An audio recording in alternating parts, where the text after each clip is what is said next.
Ngithanda ukubonga ke maqabane, ngithanda ukubonga ama comrades. Thank you citizens that you took your time and come to march to participate in a demonstration. In this demonstration, I know some people, they are confused to say, why are we fighting the factions of ZANU-PF?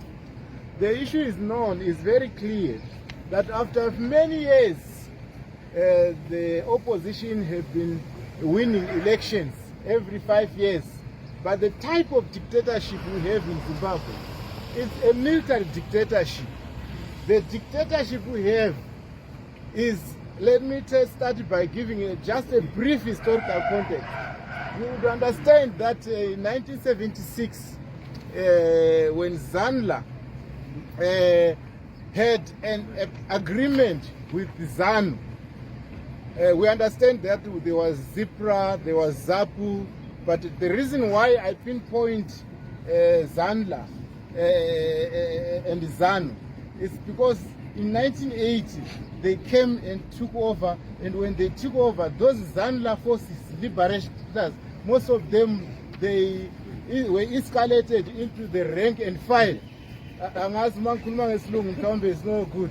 Angithi sifuna ukuthi sonke ngingakhulumi ngesishona kuphela ngikhulume ngesindebele ukuthola ukuthi manje abanye abafeel comfortable.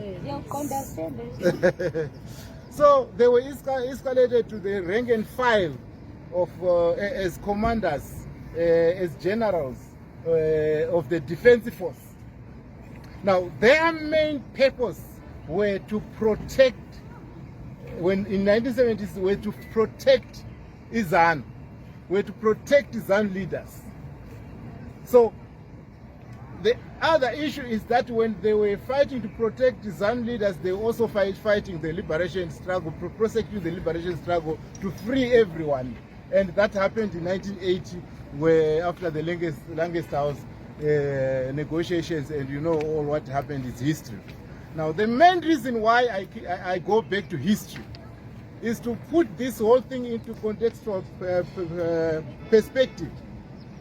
To say there was no way the defense force or the military will separate themselves from ZANU or ZANU leaders. So they were protecting Chimchavo. They will protect their thing. In every election, even if you win, they will come and check the results before. In fact, when they are doing tallying, when they realize that no, they are losing, they will just send a military command right in ZEC, and ZEC will produce and announce what the military want. So after these many years, we realize that it is foolish to keep on using the same method and expect the different results. You know, keeping on talking to, going, even if we campaign here using our political parties, you will see how many times the opposition was decimated. So after that, the leaders of the opposition then engaged the war vets and the military to say, in Shona they say, Jimmy Makaisa Dambuzo. Tinokumbira imiwe Makaisa Dambuzo, Mubise Dambuzo.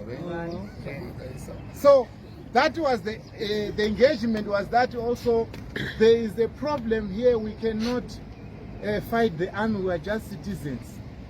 We are just citizens. We are just defenseless. We can't fight with the armed regime. We thought you would open up for democracy.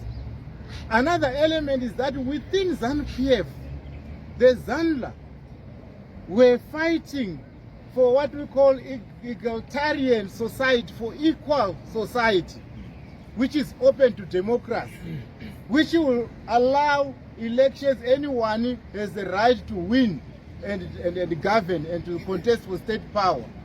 But now there is also a section of nationalists. Most of them, they never even went to war and held any gun. They were leaders of ZANU.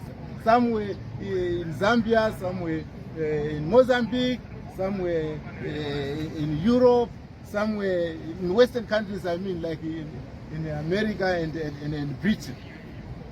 So those nationalists, they specialized on what we call power retention.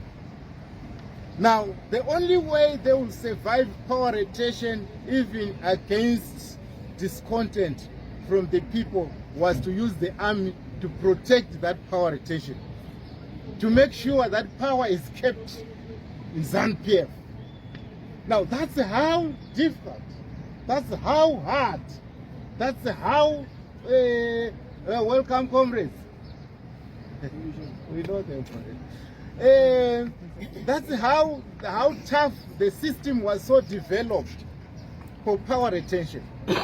So if you want I mean, if you want to destroy, if you want to contest state power, the only way you will do that, if you will win, is when you have the army on your side. So now we discovered that the only way we can contest for state power is to engage these war vets, engage the army. So there was an understanding.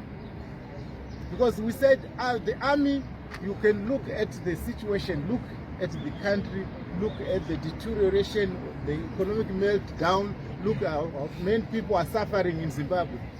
Look, we are the only country without, I don't have to go into all those economic challenges, you all know them. Yes.